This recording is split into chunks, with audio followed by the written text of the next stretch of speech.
Hello दोस्तों, तो स्वागत है आप सभी का मेरी एक और नई वीडियो में। और बहुत टाइम के बाद मैं जाकर वीडियो बना पा रहा हूँ। तो लास्ट मेरी जो वीडियोस थी वो क्यूनेट रिफ़ंड से रिलेटेड थी, ठीक है। तो बहुत सारे लोग उसमें फंसे हुए थे कि क्यूनेट से कैसे रिफ़ंड लें अपना, क्योंकि उन्हीं के जो ख़ास दोस्त थे या उन्हीं के जो रिलेटिव्स थे उन्होंने ही उन लोगों को उस जाल में फंसा दिया, ठीक है। उनको ठीक से नहीं बताया कि क्या मल्टी लेवल मार्केटिंग होती है और क्या ये बिज़नेस स्ट्रक्चर है, किस तरीके से अगर आपको ये सिस्टम जो है नहीं समझ में आता है तो आप अपना रिफ़ंड ले सकते हो, ठीक है। तो बहुत सारे लोग इसमें फंसे हुए थे। बहुत सारे लोगों के पास में जो है लोग मुझे मेल कर रहे थे, मुझे इंस्टा से कनेक्ट कर रहे थे, ठीक है। और बहुत सारी चीज़ें हैं जो मैंने उनके साथ शेयर करी, अपनी स्टोरीज़ भी शेयर करी और कुछ लोगों को मैंने रिफ़ंड भी दिलवाया, ठीक है। और बहुत सारी चीज़ें मेरे को भी जानने को मिली कि इस तरीके से रिफ़ंड मिल सकते हैं। और इसमें जो एक मेन जो सबके साथ जो कॉमन चीज़ हो रही है ना, वो टाइम पे भी अगर अपना रिफ़ंड डाल दे रहे हैं तो उसके बाद भी उनको रिफ़ंड नहीं मिल रहा है।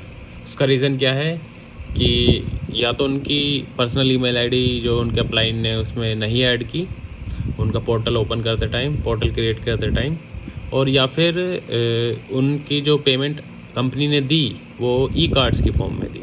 अब ई कार्ड्स की फॉर्म में जब कंपनी पे करेगी आपको तो फिर उसका तो आप कुछ कर नहीं सकते, क्योंकि आपको पता नहीं है कि ई कार्ड को कैसे यूज़ करना है। तो वो ई कार्ड क्या करते हैं लोग, उन ई कार्ड को अपने अपलाइन पे वापस से भेज देते हैं कि आप इनसे जो भी पेमेंट है आप इनको यूज़ कर लो, हमें हमारी पेमेंट दे दो, ठीक है। तो बहुत सारे लोगों की पेमेंट्स अभी भी अटकी हुई है ई कार्ड्स की फॉर्म में।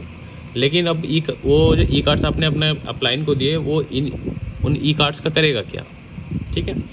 तो वो इन ई कार्ड्स का कुछ नहीं करेगा, वो इन ई कार्ड्स को यूज़ करेगा, ठीक है। दूसरे लोगों को फंसाएगा। वो लोग जो पेमेंट करेंगे वो उस पेमेंट को आपको ट्रांसफ़र कर देगा और उन ई कार्ड्स को वो जो दूसरा बंदा फंसाया उसने उसको परचेज़ करवा देगा उन ई कार्ड्स की फॉर्म में, ठीक है। तो वो ई कार्ड्स दोबारा से कंपनी के पास चले गए, कंपनी के प्रोडक्ट्स आ गए जो न्यू बंदा था उसके पास, ठीक है। वो बंदा फंस गया, ठीक है, आप यहाँ से फ्री हो गए। अब उस बंदे को जब पता चलेगा कि उसके साथ फ्रॉड हुआ है तो वो भी सेम रिफ़ंड के लिए जाएगा, ठीक है। उसके साथ भी दोबारा से वो ई कार्ड की फॉर्म में आएंगे पेमेंट्स, ठीक है। फिर वो दोबारा अपलाइन को देगा। इसी तरीके से साइकिल चलती रहेगी, ठीक है दोस्तों। इसको बोलते हैं मनी लॉन्ड्रिंग, ठीक है। ये पैसा एक साइकिल से दूसरी साइकिल तक चलता रहता है, ठीक है। कभी भी ये साइकिल पूरी नहीं होगी, ठीक है। तो इस साइकिल को आपको पूरा कैसे कम करना पड़ेगा, कैसे आप इस साइकिल को रोक सकते हो बीच में, तो उसके लिए आपको करनी पड़ेगी कंप्लेंट। अपने अपलाइन की क्यूनेट में कंप्लेंट कर सकते हैं आप, और फिर जा सकते हैं लोकल पुलिस के पास, ठीक है। लोकल पुलिस का आपको पता है कि 420 के केस में जल्दी से वो आपकी बात सुनेगी नहीं। तो उसके लिए क्या प्रोसीजर है, उसके लिए आप मुझसे कांटेक्ट कर सकते हो, ठीक है। और या फिर इन जनरल मैं बोलूँ तो आप जितने भी बड़े अधिकारी हैं, ठीक है, उनके पास जा सकते हो। जब तक आप सीनियर अधिकारियों के पास, पुलिस जो अधिकारी है उनके पास नहीं जाओगे तो आपकी सुनवाई नहीं होगी, आपका पैसा आप तक नहीं पहुंचेगा, ठीक है। और ना ही उसके अगेंस्ट कोई कार्रवाई होगी, ठीक है। और दूसरी बात रही क्यूनेट में उसके अपलाइन के अगेंस्ट कंप्लेंट करने की, तो उसके लिए आपको प्रूफ रखने पड़ेंगे, वैलिड प्रूफ रखने पड़ेंगे, ठीक है।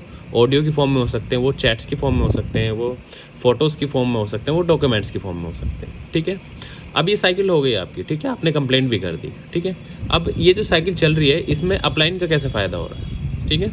तो वो देखिए, वो फ़ायदा इस तरीके से हो रहा है इसका। मान लीजिए आपने 1 लाख रुपये दिए, सपोज़ आपने 1 लाख रुपये दिए, उसने अराउंड 95 या 90,000 के प्रोडक्ट्स परचेस कर लिए, ठीक है। बाकी के पैसे उसकी जेब में गए, ठीक है। जब वो पैसा आप रिफ़ंड मांगोगे तो जब वो पैसा ई कार्ड्स की फॉर्म में आएगा या फिर डायरेक्ट आपके पास आएगा, आपके अकाउंट में आएगा, तो जो 5,000 या 10,000 बचे हुए थे वो आपको वापस नहीं मिल पाएंगे, ठीक है दोस्तों। ये ज़्यादातर सभी के साथ हो रहा है कि आपको कभी भी पूरा पैसा नहीं मिलेगा। पूरा पैसा सिर्फ उसी को मिलेगा जिसके पूरे के पूरे पैसे के उन्होंने प्रोडक्ट परचेज़ किए, वो भी इंडियन करेंसी में, INR में। USD वालों को तो आप भूल ही जाइए, उनसे तो टैक्स अलग कटता है उनका, ठीक है। उनका तो अराउंड ये समझ लीजिए, अगर 95 के प्रोडक्ट्स उन्होंने खरीदे हैं तो उनका 10% या 15% का अराउंड टैक्स कट जाएगा, ठीक है। तो इस तरीके से आप इस चीज़ को रोक सकते हैं, ठीक है। और पुलिस के पास जाना ही इसका एकमात्र सोल्यूशन है। पुलिस के अलावा कोई आपकी बात को नहीं सुनेगा, ना ही आपका पैसा मिल पाएगा, ठीक है। तो चलिए, अगर मेरी वीडियो थोड़ी बहुत भी इन्फॉर्मेशन आपको लगी और आप मुझसे जुड़ना चाहते हैं तो प्लीज़ चैनल को सब्सक्राइब कर देना और हो सके तो मेरी वीडियो को लाइक कर देना, ठीक है दोस्त। मिलते हैं फिर नेक्स्ट वीडियो में।